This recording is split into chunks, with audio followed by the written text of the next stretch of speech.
안녕하십니까. 응용 측량 실습 2주차 3차 시 기출문제 푸는 시간으로 강의를 시작하겠습니다. 이번 주 2주차에는 수평 위치 결정으로 원래 수준 측량은 높이를 결정하는 측량인데 각 연직각을 측정함으로써 일종의 수준 측량, 간접 수준 측량 방법으로 높이를 결정하는 측량이 되겠습니다. 코로나 때문에 측량 실습을 부득이 할 수가 없기 때문에 응용 측량 실습 대신 측량 및 지형공간정보 산업기사 기출문제 푸는 걸로 이번 주 강의를 시작합니다. 문제입니다. A점과 B점 두 지점에서 연직각을 측정하고 AB 두 지점 간의 수평거리를 측정하고 양 지점에서 측량한 결과를 평균으로 최악치를 구함으로써 정확도를 높일 수 있는 측량 방법이 삼각 수준 측량입니다.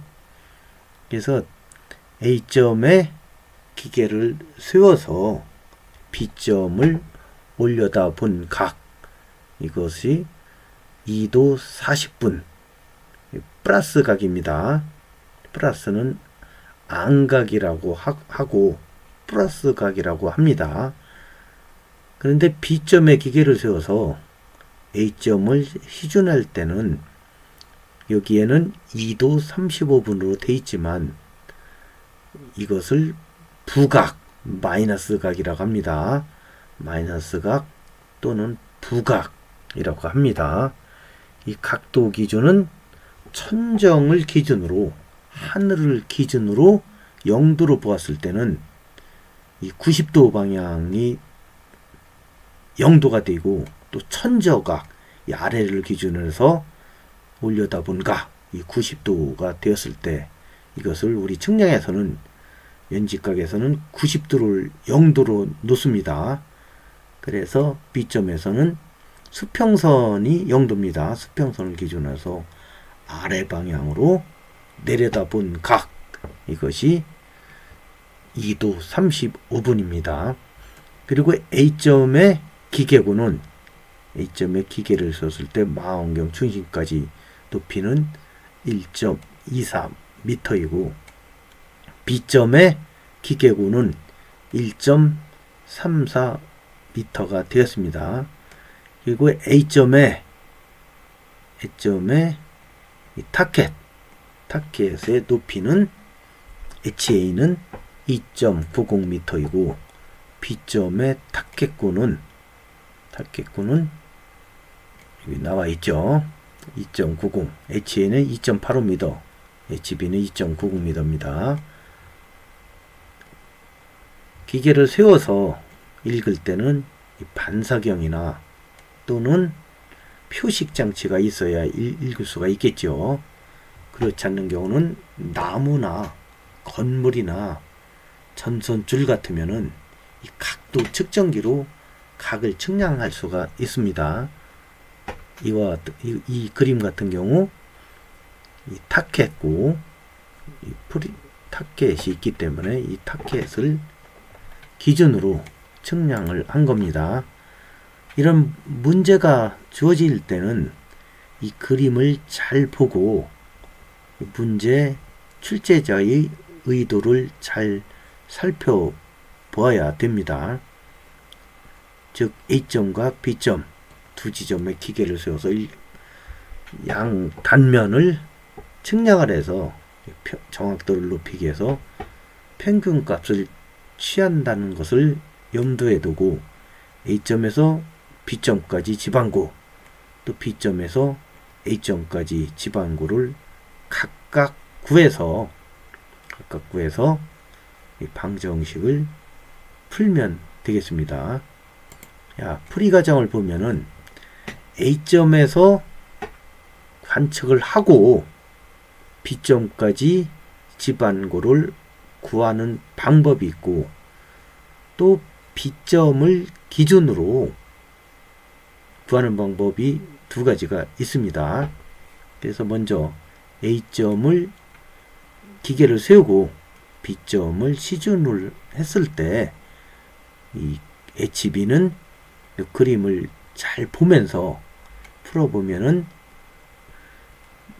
기준면으로부터 높이가 HA이고, 그래서 HA 플러스 기계고 IA를 하고, 그 다음에 각도가 올려다본 각이니까 이 플러스 각, 안각이 되겠죠. 그래서 이 연직각이 주어졌으니까 이 탄젠트 세타는 밑변분의 높이가 되니까,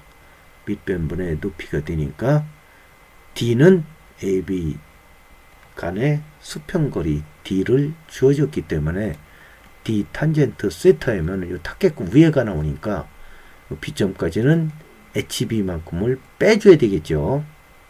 그래서 HB는 HA 플러스 IA, I는 인스트루먼트 하이트입니다.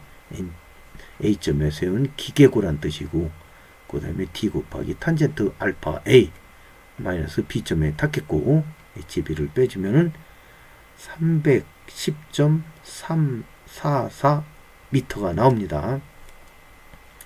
계산기를 사용할 때 공학용 계산기에는 이 디그리가 있고 레디안이 있고 여러 가지 단위가 있으니까 항상 도 단위인 디그리를 놓고 풀어야 됩니다. 그래서 디그리, 그레이드, 레디안, DGR이 나오니까 항상 디그리에다 놓고 풀어야 됩니다. 그레이드나 레디안으로 놓고 놓으면 값이 다르니까 항상 공학용 계산기를 쓸 때는 디그리가 돼 있나 확인을 하길 바랍니다. 그 B점에서 관측 시에는 HA에서 그림을 잘 보시면은 그 D 탄젠트 알파 베타에다 B점 요거를 빼줘서 마찬가지로 A점이나 B점이나 그림에서 똑같습니다. 기준을 A점에서 했느냐 B점에서 했느냐, 그래서 계산을 해보면은 A점을 기준에서는 310.344 미터가 나왔는데 B점을 기준으로 해서는 311.327 나왔습니다. 차이가 나죠. 344, 327 차이가 나니까 평균을 구해서 2로 나누면은 최확지가 나옵니다. 그래서 2분의 310.344 플러스 311.327 하면은 310.836이 나오겠죠. 그래서 A점과 B점 두 지점에서 사실 이렇게 차이가 많이 나오면 안 됩니다. 상당히 많이 나오죠. 거의 1m가 나오는데 이런 식으로 실질적으로 1m 나오게끔 측량을 하면 안 됩니다. 그냥 여기서는 실기 문제로 주어졌기 때문에 이렇게 나오지, 실제로 측량하게 되면은 A점에서 측량하나 B점에서 측량하나 거의 유사하게 나와요. 그래서 허용오차 이내인 경우 그냥 한쪽에서 쓰고, 그렇지 않으면 정확하게 집안고를 구하려면은 양쪽 평균을 합니다. 어떤 이것은 시험 문제이기 때문에 A점에서 관측지, B점에서 관측지 평균해서 2로 나눕니다. 자, 다음 문제로 넘어가겠습니다. 다음 문제는 삼각 수준 측량을 실시한 결과이다. AB 간의 고조차를 구하라 하는 문제입니다. 그림을 보시면은 가운데 호수가 있어요.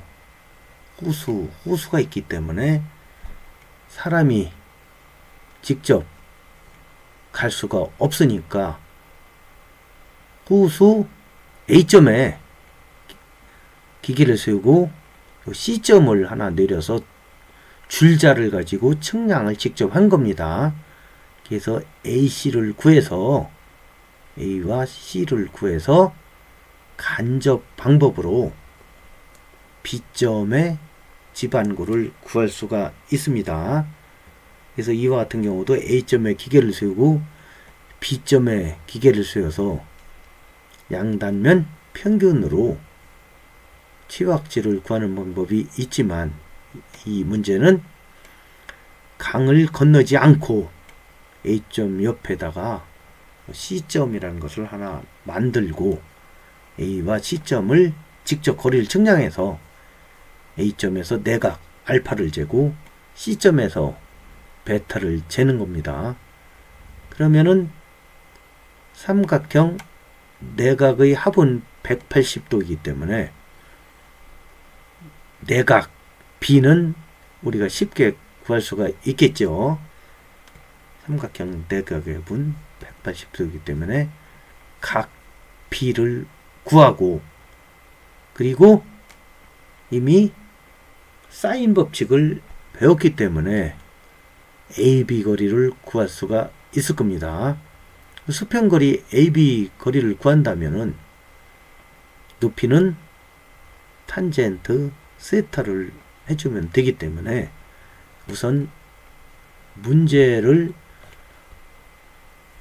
풀기 전에 그림을 잘 보고 그림을 잘 이해를 해야 됩니다. 다음 풀이 과정을 보겠습니다. 삼각형 내각의 합은 180도이기 때문에 아래 그림에 보시면은 각 B를 구할 수가 있을 겁니다. 각 B는 삼각형 내각의 합은 180도이기 때문에 180도 마이너스 알파 마이너스 베타를 해주면은 각 B가 나올 겁니다. 그래서 각 B는 쉽게 여러분이 구할 수가 있고, 그 다음에 사인 법칙을 활용해서 AB 거리를 구할 수가 있습니다. 즉 사인 A분의 A는 사인 B분의 B는 사인 C분의 C라는 것을 이미 배웠습니다.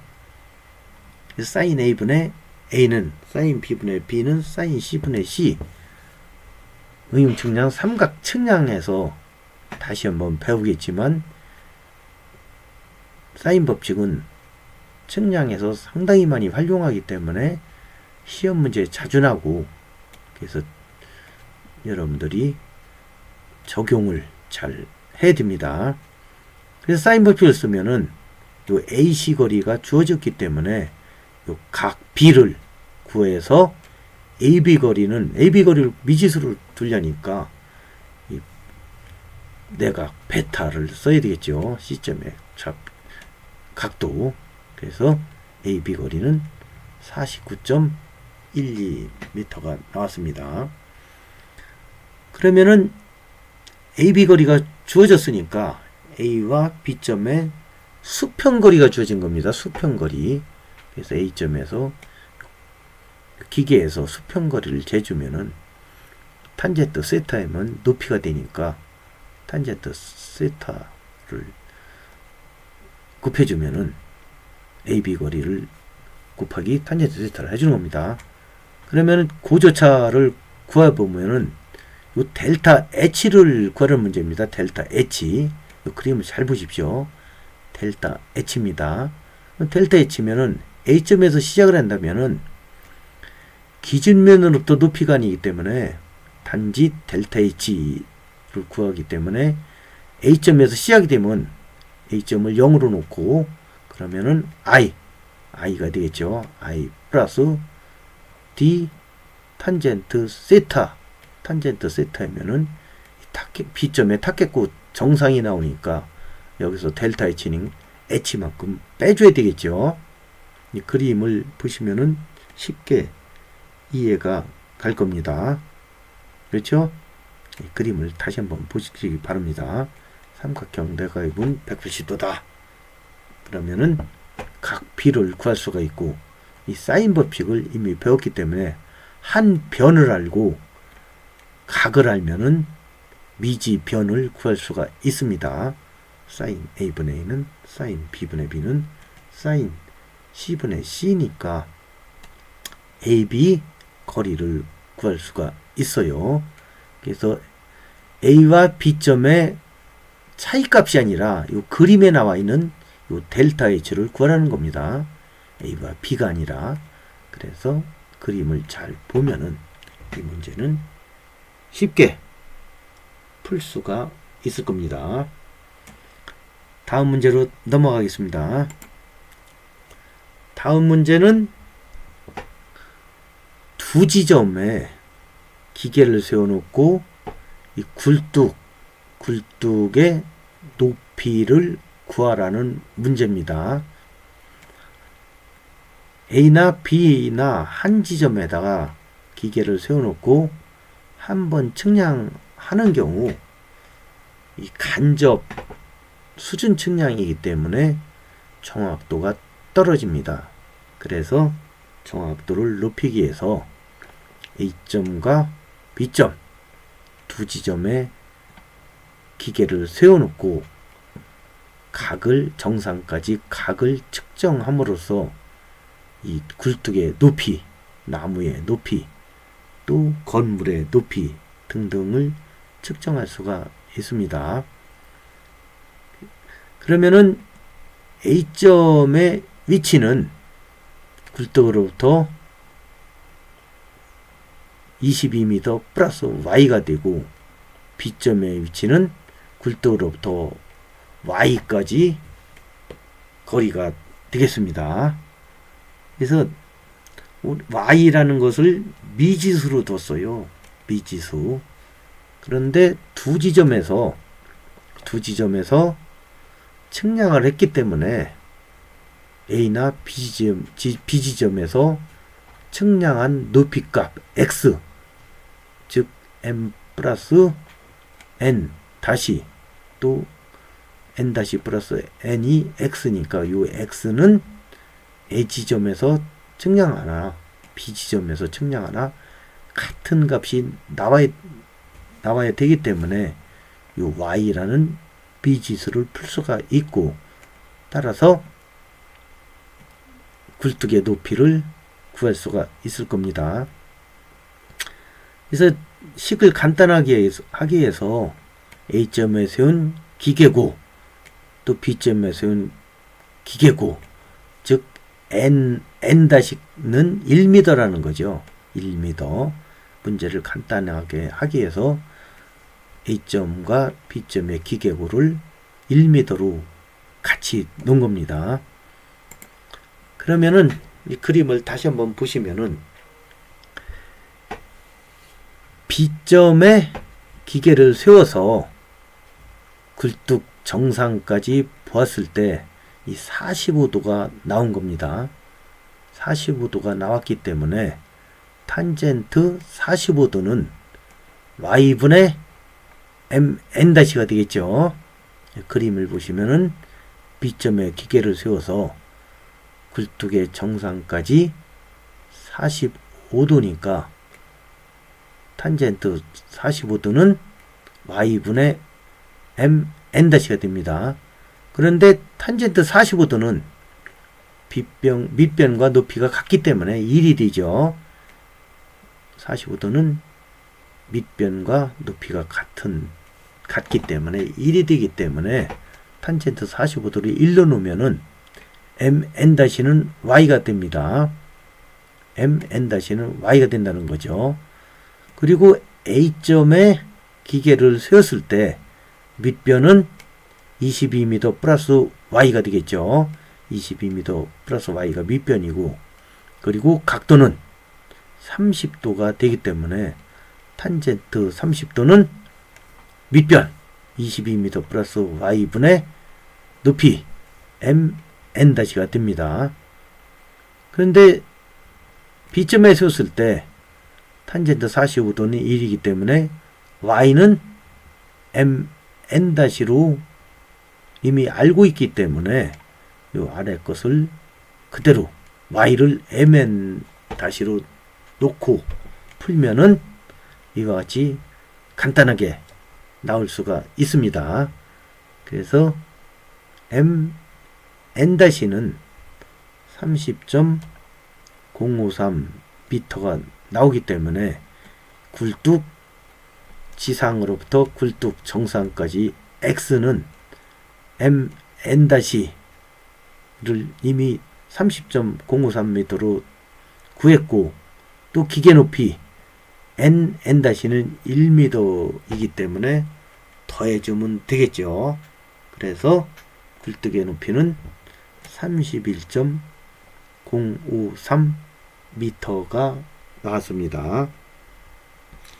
자, 지금까지 기출문제를 풀어봤습니다. 우리가 응용측량까지 또 삼각측량까지 이론적인 공부를 다 하지는 못했지만 이미 기본적인 삼각함수를 응용해서 측량 문제가 나오기 때문에 크게 어렵지 않고 여러분들이 시험장에서 실수만 안 한다면은 누구나 측량 및 지형공간 정보 산업기사 기사 자격증을 취득을 할 수가 있습니다. 현장에서 우리 토목기사나 측량, 건축 이런 쪽에서는 자격증을 상당히 인정을 해줍니다. 지금은 어느 학교 성적이 얼마냐 이것보다 자격증, 무슨 자격증을 가지고 있느냐, 또 내가 무슨 일을 해 보았느냐, 무슨 일을 할 수 있느냐, 이런 능력 중심 사회가 도래했습니다. 그래서 여러분들은 졸업하기 전에 측량 및 지형공간정보 산업기사를 누구나 다 취득을 하고 자기 인생 목표에 한 걸음 한 걸음 뚜벅뚜벅 걸어가야 되겠습니다. 오늘은 2주차 3차 시에는 기출문제 해설로 공부를 했고, 다음 주에는 아직 코로나가 어떻게 진행되는지를 모르기 때문에 대면 수업이 될지 원격 수업이 될지 결정이 안 났습니다. 결정이 나는 대로 공지사항에 바로 올리겠습니다. 그래서 만약에 대면 수업을 하게 되면은 과차원에서 일괄적으로 문자를 보내겠습니다. 그러면은 6명씩 조를 짜서 30분씩 순서대로 나와서 실습을 한 걸로 이미 공지를 했을 겁니다. 그래서 수시로 공지사항을 들어가 보고 의심나면은 과사무실 조교 선생님이나 저한테 전화를 해주기 바랍니다. 그럼 오늘 수업은 여기까지 하겠습니다. 안녕히 계십시오.